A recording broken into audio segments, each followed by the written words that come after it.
Welcome to the Rim Brake Rodeo. We hope this video helps. You begin with safety. Chock the trailer, lift and secure the axle on stable stands, then remove the wheel. Once the wheel is off, unbolt the hub dust cap and loosen the castle nut. Keep track of washer and spindle nut order. You want the old bearing exposed quickly to assess wear. Make sure your replacement bearings, races and seals are on hand and that you have marine-grade grease. Once done, you'll proceed to extract the bearings and hub. You pull the hub assembly off the spindle and remove the inner and outer bearings. Use a bearing puller or slide hammer if needed. Once out, inspect the spindle for pitting or scoring and feel for grooves. Measure runout if you suspect warpage. Also check brake shoes, drums, or rotors for grease. Clean or replace contaminated parts. When the races are out, seat new races squarely with a driver or press.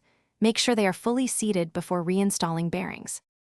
You pack bearings thoroughly with grease or use a bearing packer, then install the inner bearing and slide the hub on the spindle. Seat a new seal and fit the outer bearing, washer, and torque nut. Tighten while spinning, then back off to the specified preload and secure with cotter pin. Reinstall the wheel and torque lugs. Once done, road test at low speed, listen for noise and feel for vibration. If you detect play or noise, recheck bearing preload, seal. Thanks for watching. Consider subscribing if we helped you.